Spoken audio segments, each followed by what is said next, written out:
why do we do philosophy? If, like, in general, I would say most philosophers are not intellectually honest in some regard. Maybe not most. Maybe that was a really strong statement. No, it's But true. is it? Yeah, I mean, but go on. Like Peter Singer, right? I'm sure that Peter Singer doesn't donate like every single penny. I mean, he said it himself that he doesn't donate every single penny of his to charity. So my understanding is that you believe that if it is the case that there are true statements about the world, then there should be true statements about morality. Well, it's weird to put it as a conditional. I mean, obviously there are true statements about the world. I think what you're thinking of is my from epistemic to moral realism argument, where I say if we have reasons to believe things, then we have reasons of a moral kind that govern our actions as well. I think that's what you're thinking of. Yeah, I mean, there's instrumentalists though, and people who believe there if there is a like true or false value to things, then we don't have access to it. I don't. I'm sure there are other branches where they believe that it's just like a useful human construction. Yeah, I mean, people can try to push this move, but I think it's a dead end. I don't think Hmm. this is going to work. I don't think you can really make sense of this conversation, for example, if we don't understand each other to be giving each other reasons to, believe his own position. I don't understand what this is.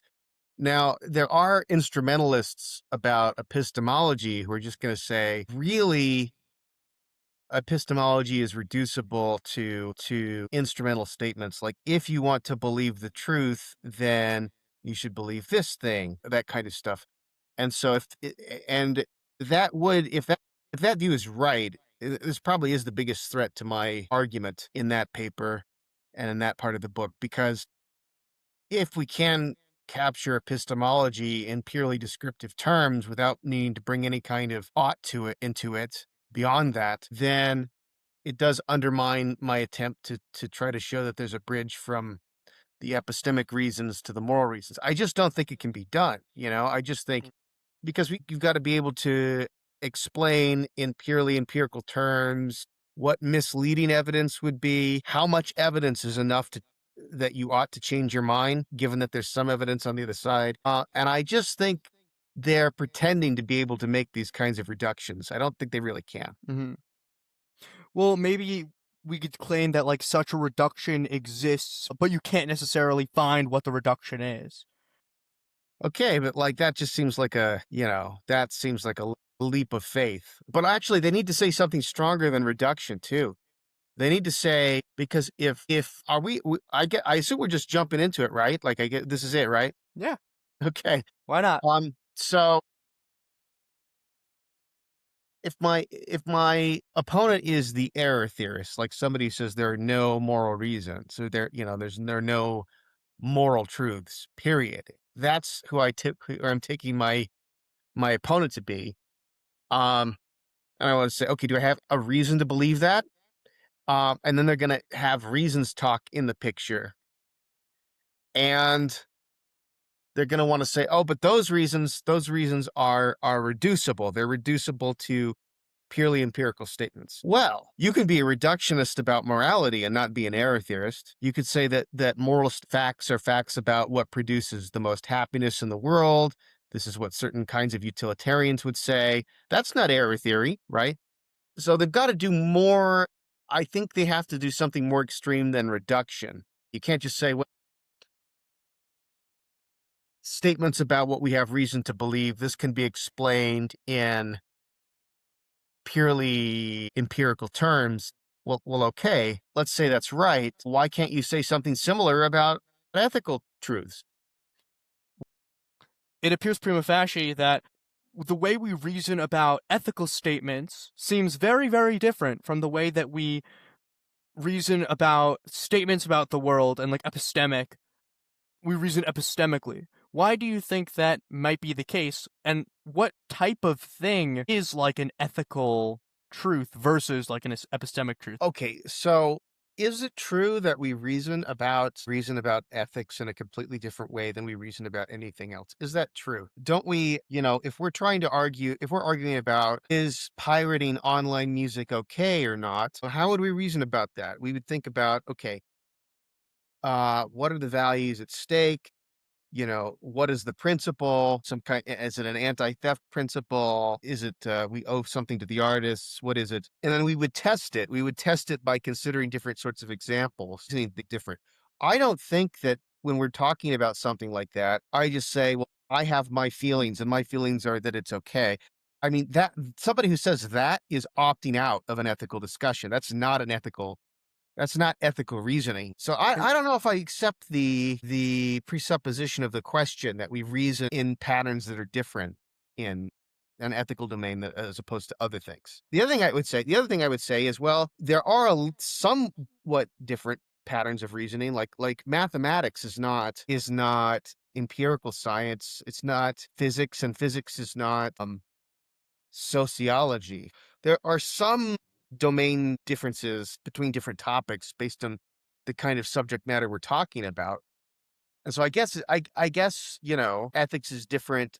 Ethics is different from the hard sciences, but often I think it's funny that like people who are skeptical of ethics or take an anti-realist position about ethics, they want to compare ethical reasoning to like the hard sciences, like chemistry and physics. But if you think about all the things that we reason about in day-to-day life, I don't think there's anything that would give us a clue that ethics is alone is some kind of strange outlier. I don't see it. So you think that ethics is I guess moral statements have the same metaphysical position. They're the same type of thing as true or false statements about like the world, like but not the same type of thing as like all squares are rectangles. Well, I mean, let's see. All of these things are statements about the world. I think ethics is part of the world. But I don't think there exists like a square as like a thing in the world. The way I see it is that mathematical truths we seem to reason about them much differently than we reason through introspection. Like a mathematical proof follows a very strict like logical structure, and we know like our axioms are very well defined, versus in like the real world I don't know if we could even get close to like a set of axioms about like the world. Yeah, right. I mean, thinking about ethics is not like thinking about mathematics. For a second, I thought you were going to say something else, though. I thought you were going to say, and this might be your position, that mathematics is constructed, and ethics, according to realism, isn't supposed to be constructed. It's supposed to be out there in some sense. And I I haven't delved very deeply into this debate. It would be a big help for the realist position if mathematical realism turned out to be right, that there are mathematical truths independent of what humans have created with mathematical systems. I guess I'm inclined to think that that's right. It's not my area, but it does seem to me that like when mathematicians, like every so often, they'll discover something. We do want to. The natural way to describe this is the language of discovery, not the language of invention. It seems to me yeah. like there is some, 40 trillionth decimal to pi. I don't think we've gone that far in figuring out the decimal or the digits of pi. Um, but it does seem to me that once we have some computer or something that figures out what that digit is, we will have learned something. We will have learned something about reality and about the world. Mm. Um, and there's some sort of process that we've gone in on our minds to figure out what that is. But my sense is that we really will have discovered something about the world in that case. Yeah, I mean, to tie that back, by the way, to instrumentalism, there's no reason to believe that such a reduction exists if we can't find the reduction. Like, I think could you say something similar like, I know that there is like an 80 trillionth digit of pi, but if you ask me what is the 80 trillionth digit of pi, I'd be like, four? So I really do think that you can say like something exists but like not be able to find an example of it just by way of like reasoning. Yeah, no, that's fair. That's fair. I think that's right. And it's not that it's impossible. It's not that it's impossible that you could have very strong reason to think that some kind of epistemic reductionism is actually, but you would need to have a case for it. Like, Mm. I do think in the digit pi case, we know it's got to be a 0 through 9. It's got to Yeah. like those are exhaustive. It's got to be one of those. It's not going to be something else. But I want to hear more about what the reason would be for this, for wanting to accept this kind of reductionism, other than like just an allergic reaction to ought language. Like, oh, I don't want this icky ought in my universe, so it must be empirical. I don't know. I mean, but in any event, yeah, in any event, I think to actually get epistemic oughts out of the picture, it's got to be something more. Stronger statement. I think so. I think so. So my thinking is, and for full transparency, I don't have like a concrete take on moral realism or anti-realism. I've thought about it a good bit, especially when I was like a kid. And something I came to is this idea of like worlds. So there's like a world of like mathematical truths, right? And we can reason in this world of mathematical truths. And the way we reason, we have a certain vocabulary for it. And then there's a world of like, let's say like there's like a Kantian like real world, right?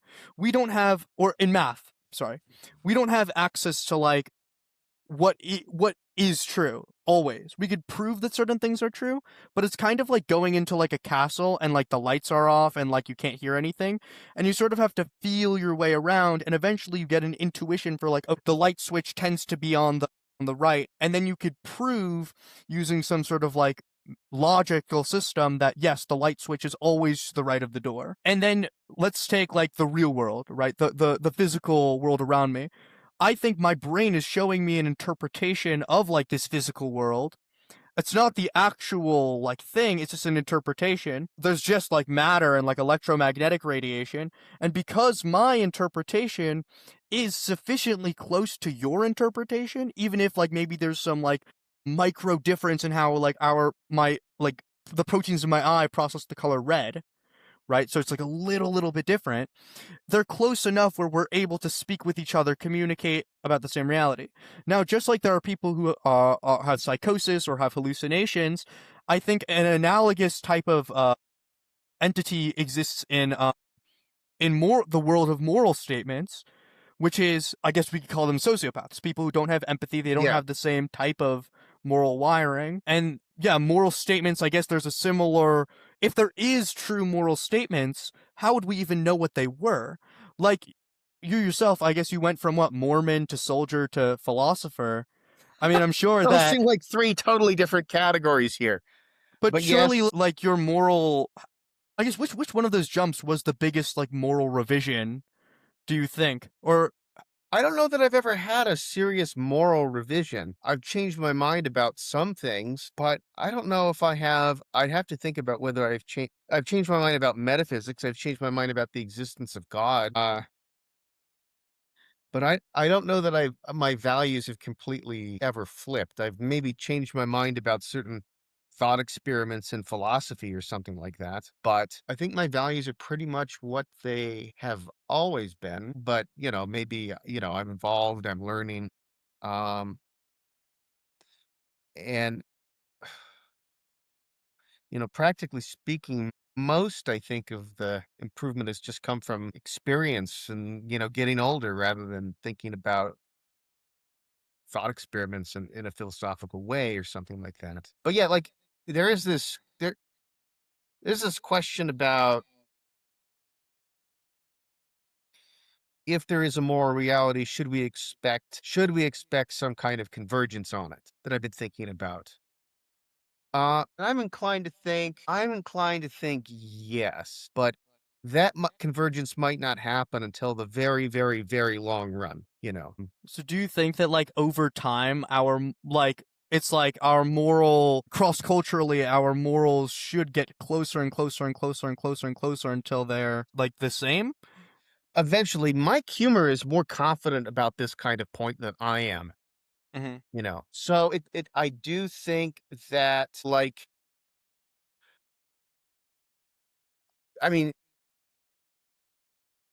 that, yeah, there's certain kinds of moral progress that I do.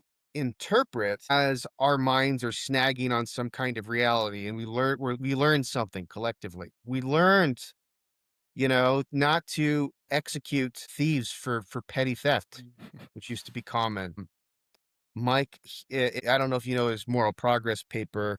I don't totally accept the argument in that paper, but he gives some examples of things that used to be thought to be okay that we now think are just absolutely barbaric and despicable. Gladiatorial combat. There are all sorts of things about animal cruelty that would be absolutely beyond the pale for just about anyone now that were Yeah, I considered. still don't understand why. I really can't think of a good argument against ethical veganism. I was thinking about this today. Like, are there any good arguments, like ethical arguments against veganism? I mean, I think I think on an individual level, like I'm married to a non-vegan, and I have to make certain compromises there for the sake of the relationship and not push my preferences too hard, even though I think I'm morally in the right on this one. And it was like that, with my family um before I was married. I go to the store to buy something, and my mom calls me and says, "Can you pick up some eggs?" And it's like, Yeah, it's yeah, like if I don't do it, she's just gonna go um and buy the eggs herself and then think I'm an extremist. And I can at least get like the most open range ones available or whatever. So I do think that we should absolutely be abolishing factory farming and changing how we treat our stance toward animals. I think it's quite terrible. I think we act like we're the, I don't mind humans being in charge, but we should be, benevolent dictators at least, but I do think that sometimes in the fine grained social realities of day-to-day life, some of the vegan activists I talk to seem like they're not really getting the complexities of some of this. And I myself have had to be less of an absolutist about this over time.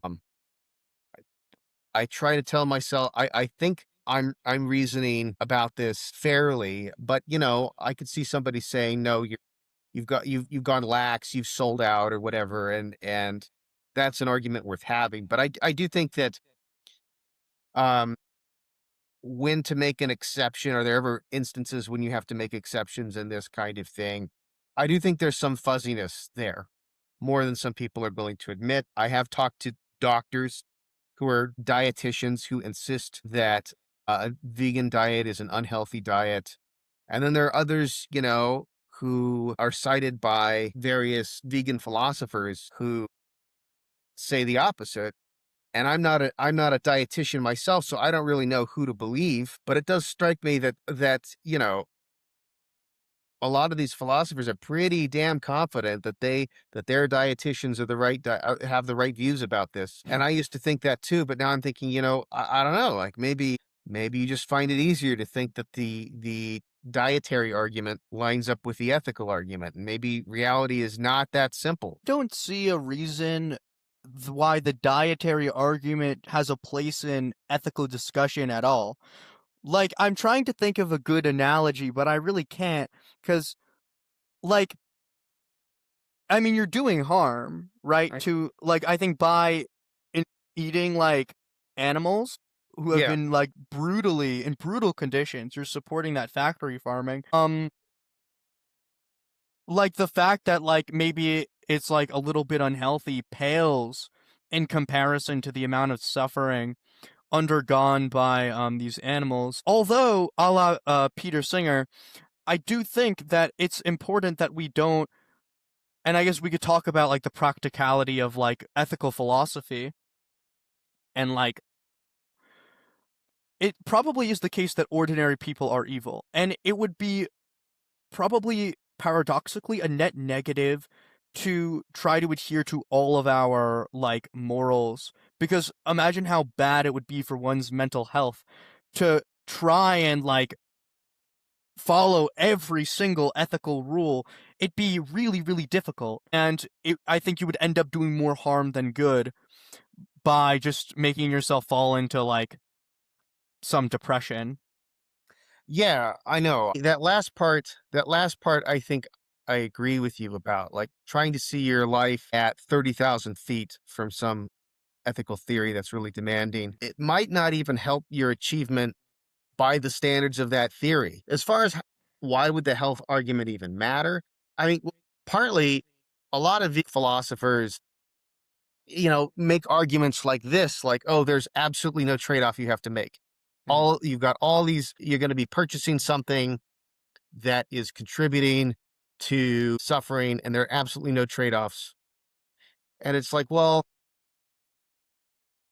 you've got to at least adjust your argument if it turns out that there are some significant trade-offs. It's your life project to be a bodybuilder, and you can't because not everyone can get as ripped, you know, on a plant-based diet, although I guess some people can. You have to like change your life plans, and they can say, oh, sure, okay, change your life plans then. Okay. Where do you draw the line? That's a more significant cost. Yeah, it's like do I have to spend every waking hour handing out vegan pamphlets to convince other people to be vegan? Do I have to not marry anyone who is not a vegan and potentially not have kids or family to avoid the chance that my kids are not going to be vegan? I do think they're not sufficiently, I don't know. I don't want to say dishonest, but I think they're often not thinking about the kinds of demanding the slippery slopes that these rules lead to. And so I have changed my tune about this a bit. Another thing is just that, I don't know, if my wife's pregnant and her doctor says you need to be eating this amount of meat and This dairy, is am I'm supposed to say no, because this vegan philosopher, he cites this other dietitian. Yeah, no, of yeah. course not. No, I think you That make a person really doesn't good fit. point. Like, if you're pregnant, I didn't even consider that. If you're pregnant and you're having like a kid, then the dietary argument absolutely has an ethical grounds. And Yeah, so if it has ethical grounds for like, I guess part of the reason is the fetus can't consent, right, to a vegan diet, right? yeah. And whatever health costs that may have it down the road. But also, like, if you're giving somebody like negative, if this it is the case that it causes health issues for a fetus, and that's morally bad, I think it should also be morally bad to give yourself like health issues for, I mean, is it morally bad, like, is causing yourself suffering morally bad? I think you have duties to yourself. I have to say, though, about this specific stuff about veganism, my mind is not totally made up. It's more unsettled than it used to be. I went from like unapologetic meat eater who mocked animal rights activists to very strict vegan to vegetarian and vegan like more than 90% of the time, but thinking like there's some complications involving human relationships that are weightier than I had considered. And then once you make but it is true, once you make certain compromises, it's hard to be consistent about everything else. It's easier to, for instance, never drink alcohol than to drink it only in exactly the right amount that you're not posing any kind of risk. Or at least for some people, that could be true. I don't actually know what to make of the dietary argument. I've been mulling it over a lot. It does seem to me that in cases like pregnancy, young children, and stuff like that, yes, there are, of course, things that you could not do in the interests of your own in your own health, right? Do you like horror movies? My ex-girlfriend did, but not for me. It doesn't, not good for the stomach, so. Okay. So there's a good, I think, Norwegian horror movie called Let the Right One In about a vampire where the vampire has to kill people and drink their blood to stay alive. Does the vampire have a right to do that? I don't know. Hmm. I'm inclined does the vampire have to die, have to starve to death or commit suicide? I don't know. But we That's could really imagine, interesting. but suppose the vampire wouldn't die. Suppose the vampire would just be quite sick, you know, if she didn't drink blood. It's a she. I think that's worse though, because like when you die, like there's no suffering done to you. Like you're good No, because you're not. but you miss out on valuable experiences. But like if like let's say like I could go to bouncy castle park, and I would have like so much fun. It would bring me an insane amount of like pleasure, right? Like I don't think by missing out on like any given pleasurable or like good morally good experience um makes me is like a negative thing. I don't know if that's what you're about to say. Sorry for cutting you off. I've got to use the restroom. Welcome back. Okay. So yeah, I think lost value and present disvalue. So lost happiness and present pain. I think you can teach each of those are instances of harm. I don't think Mm. pain is something that can't be compensated for with like additional happiness or something later. So, but I just want to know. I mean, this is the thought. So, like, presumably, there's a limit to how much you could possibly justify by appealing to health-like considerations. You know, like you're familiar with Alistair Norcross's paper, the Puppies, Pigs, and People paper. No, No, I should be. you should. I really need to read more like philosophy papers. Yeah, that's a good one to get started with. But he's got this thought experiment about imagine there's a guy who's like torturing puppies in his basement Oh because wait, I do know this yeah, actually. yeah. But just say for the audience. Yeah, okay. And he's doing it to so there's the he's lost the part of his brain that allows him to experience the taste of chocolate, but you can extract this cocamone, I don't know what it is, chemical from the puppies if you torture them, and then he can experience the joy of chocolate. So is he allowed to do that? The thought would be like you're supposed to have the reaction, no, we can't do that. And that intuition, gets the ball rolling in arguments for veganism because what difference does it make whether it's sheerly gustatory pleasure or of the chocolate kind versus the savory meat eating kind, and what difference does it make whether you're doing it yourself or participating in a large practice in which other people are the ones doing the torturing? Okay, various things to say about this, but what I was going to suggest was, imagine that he had some health reason, like, it would like what would it be? What kind of a health condition would he have to have for extracting the cocamone in that way be justified? Here's actually a real life case, which is like with diabetes. Diabetes now you can live with it for a while for like your whole life. You can live with it and be okay. There was a time though, because we couldn't artificially produce insulin,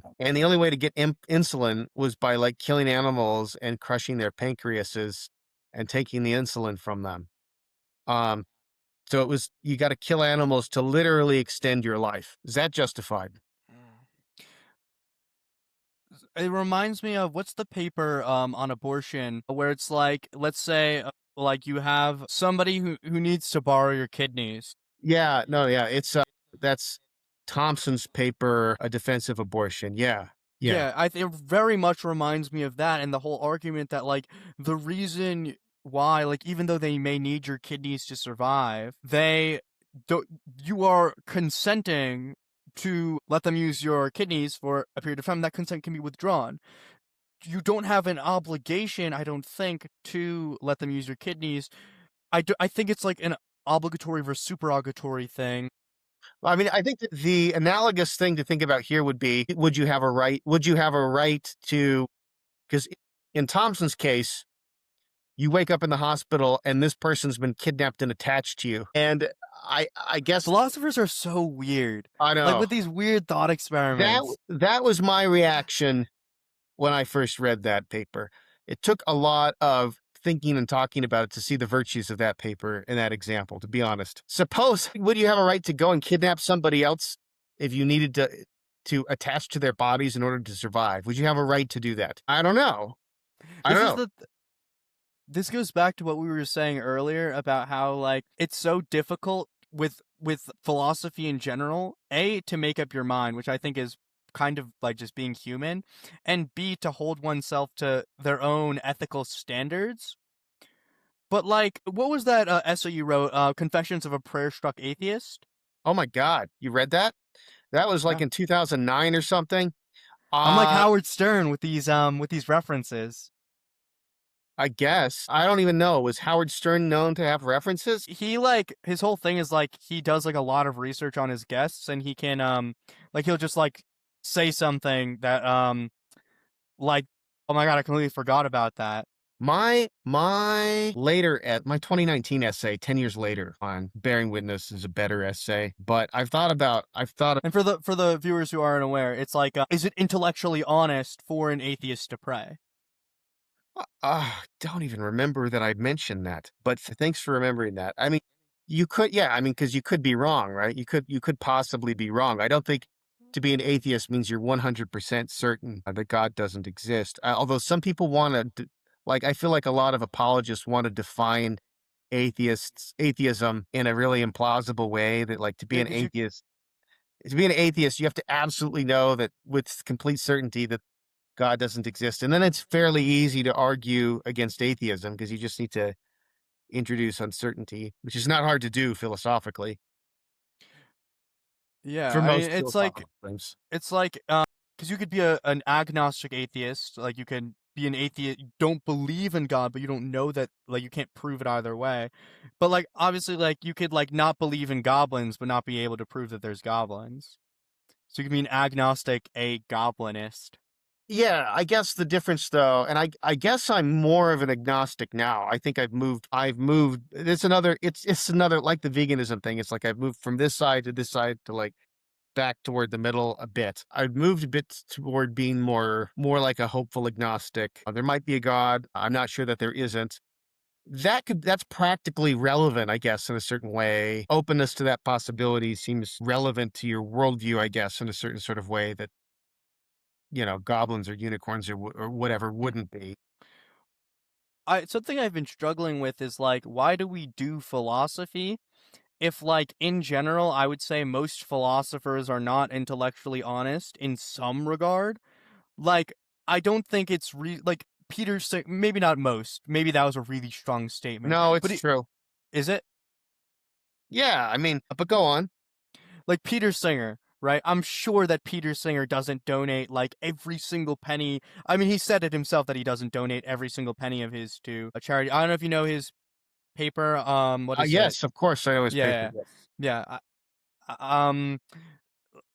But yeah, like his whole thing for those who are unaware is like the ordinary person is evil because if it is the case that we should like if we can do good without sacrificing something of equal good, like for example, giving to charity, right? Or like, if there's a kid who's drowning in a pond, do you have an obligation to save them even though like you'll get your shoes wet and your shoes are like $200? Like obviously, yes, you do. So like why should that not carry over if the kid is like 2,000 miles away and you have to donate $200? And he basically constructs this argument for like why you have an obligation to give to charity, and since most people don't give to charity, they're like until they're at a similar like level of poverty, then they are morally evil. But like, what is the like something I've struggled with is like when I started, I guess, this podcast, my thought was like, yeah, like obviously like this weird like metaphysical stuff. Like I'm never gonna use like I don't know Kantian constructivism. It's ever gonna really help me with anything practical. It will enlarge in my worldview and change the way I see things. But like with ethics, though, I feel like the purpose is to figure out what's right and what's wrong. But if we're not even adhering to what's right and what's wrong, then like what's the point? I guess it's fun. Like, I mean, this is one way to look at it. One way to look at it I mean, I think certain people think of philosophy as like it's Sudoku or something. It's just like a intellectual activity, it's a hobby or whatever. Yeah, but so like I guess isn't that just like a way of asking why do anything if you can't be perfect? but like if you're like making an activity and your goal is to like figure out like, okay, how should I live my life? I mean, I don't know if that's what we're trying to figure out, but let's say like I guess the goal of ethics is to figure out what is right and what is wrong. What should I do, like morally, right? But then you're not even like following like your own moral ideas.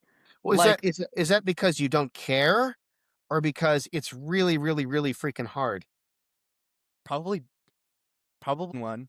Okay. I mean, the Singer argument is really interesting, and I'm sympathetic. I do give some money to charity, but I sometimes feel like people use that argument to be super cynical. Mm. And I think he has even changed his tone, not his underlying logic. He's actually a little bit cagey about what he thinks now about this. Mm. I guess that makes sense because like being too extreme is bad for your Right. cause. I saw this interview with him from 2008 or 2009 on something called Philosophy TV. It was, with Michael Sloat. And he, Peter Singer at one point said, he gave his argument, and then Sloat said, "Wait a minute, you're arguing for something. You said a weaker conclusion than what you said in your 1972 paper." He said, Yeah. "You just said you have an obligation to give something." And that's usually what he says. But in his original paper, he says you have an obligation to give until you're as poor as the people that you're trying to help. And if you don't do that, you might as well be a murderer.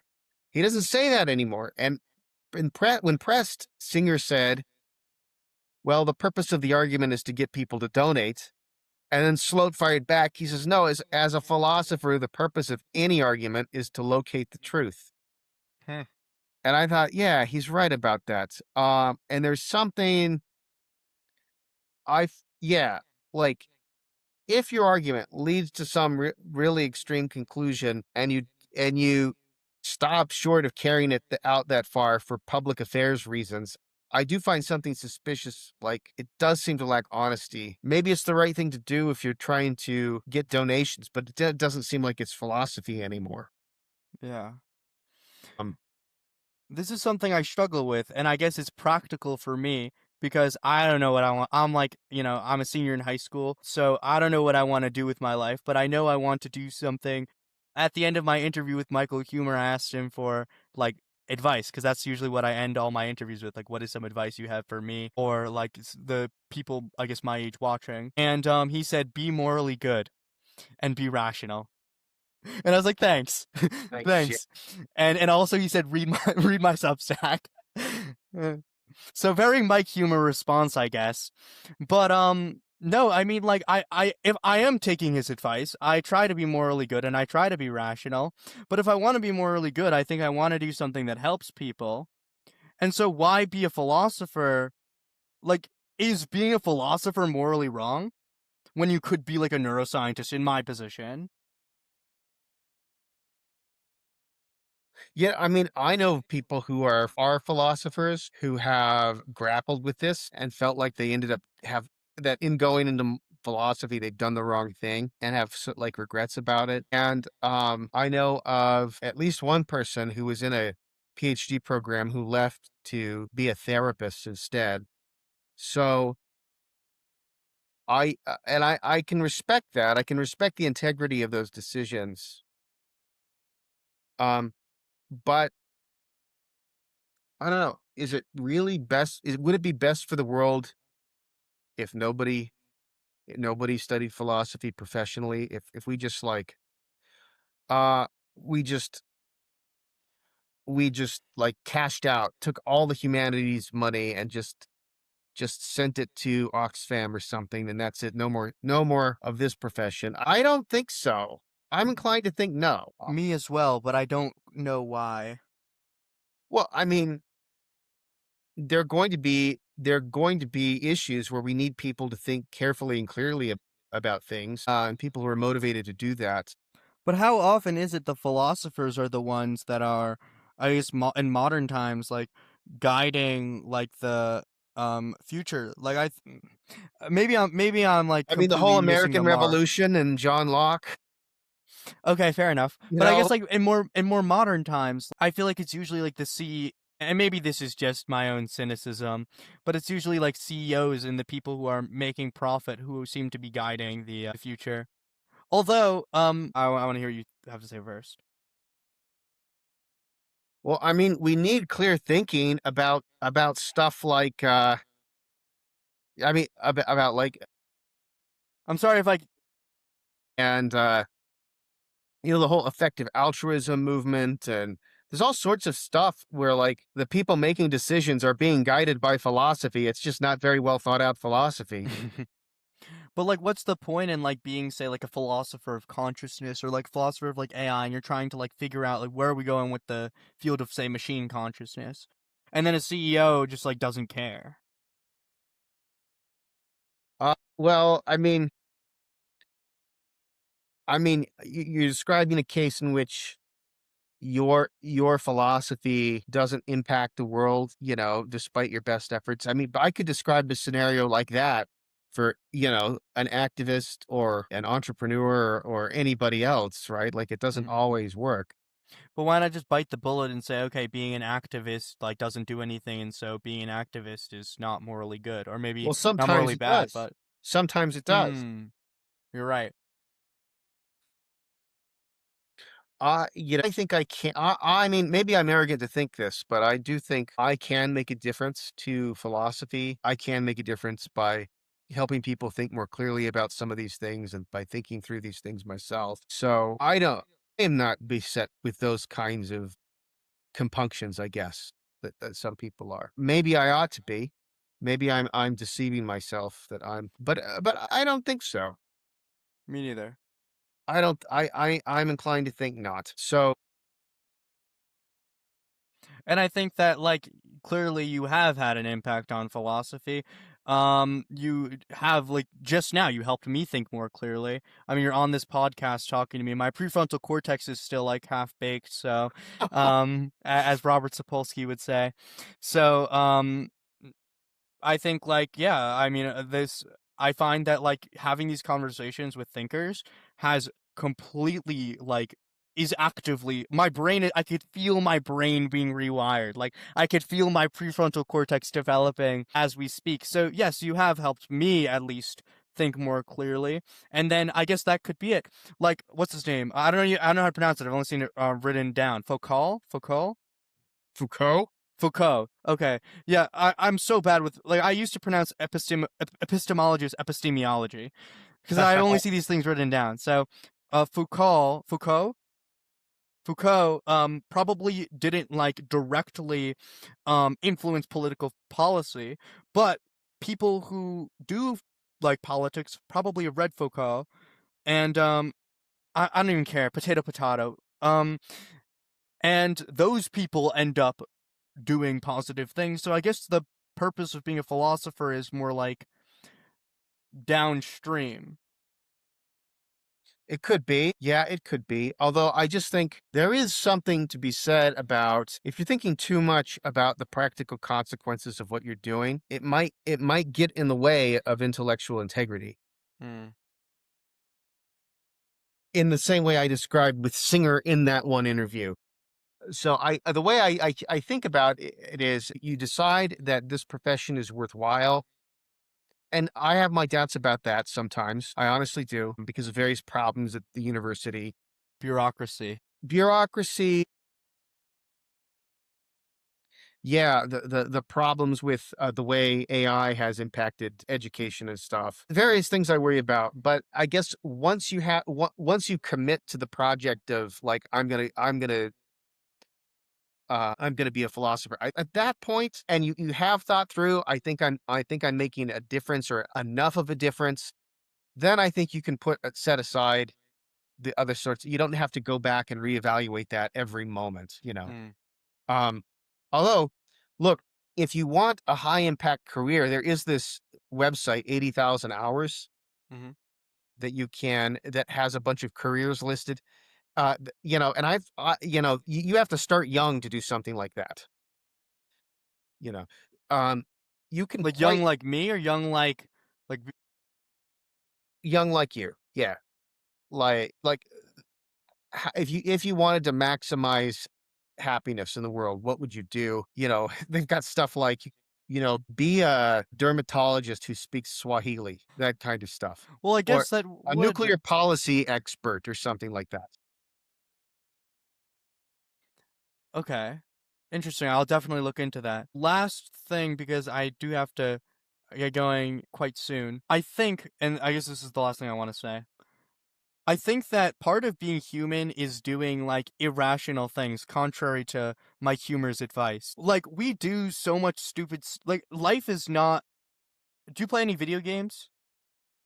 No, I don't. I used to. Do you know like the idea of like mini-maxing a video game? No. It's like if you have like a game with like lots of like skills and like stats and stuff, and like you could like finish the game on one hand, but you could also like max out like everything. Like beat the game, but then you also like do like every single little side quest, every single like, get every skill to level 100, and it's just like life I don't think is meant to be mini-maxed. Like I don't think we should try to optimize every little thing because it would just drive you crazy. Like, I don't think we are like projects, although it can be useful at times to think of ourselves as such. Because if we were, then, like, for example, like staying up late, like talking to my friends, this is inoptimal for my health, probably. Because the next day I wake up and I feel tired and my next day is bad. But at the same time, I like staying up late and talking to my friends. And so I'm going to do it. And I'm going to be irrational because the world doesn't run on cold hard logic. If it did, we would never like go in the ocean because there's things that can like kill you, or like drink champagne. I don't know, but that's my spiel, I guess. Are you going to ask me for advice? I thought you said you were Yes, going to do that. yes, I'm going to ask you for advice now. So don't piss in the wind. What does that mean? It means if the wind is blowing and you piss into it, you'll get piss on yourself. Is this like a metaphor for something? No, I mean it can be, I guess. Okay, more seriously, think it's helpful. Like I remember starting out on philosophy, I was super eager to just sort of like settle everything, or at least not everything, but settle up my own views, And I was so quick to arrive at conclusions, And then I think it's wise to see your own views as like a very, very, very long-term project, a lifelong project that you might never complete. And I think it's good to see yourself as like, I'm a writer, so I've written many, many, many drafts of things. And when I was young, I would hate to revise because I was so committed to what I had already written down. And then later I realized I could just be a much better writer if I just stopped being committed to what I had just said or what I had just written. I can always revise, you can always revise. You can always make it better. I guess at a certain point you have to, if you want to publish something, you have to stop, like with my book, I just finished a book on patriotism. So Oh yeah, the is it okay to be patriotic? Is that why what it's why it's called? okay to be patriotic, why it's okay. That yeah, and that book is not perfect because I had to stop writing it at some point, or I could have made it better. You don't really turn in your assignment, and I guess you do when you die, I suppose, if you think of it that way. But like until then, you're always revising. You can always Wait, am I gonna die? I'm afraid so. I'm afraid so. What?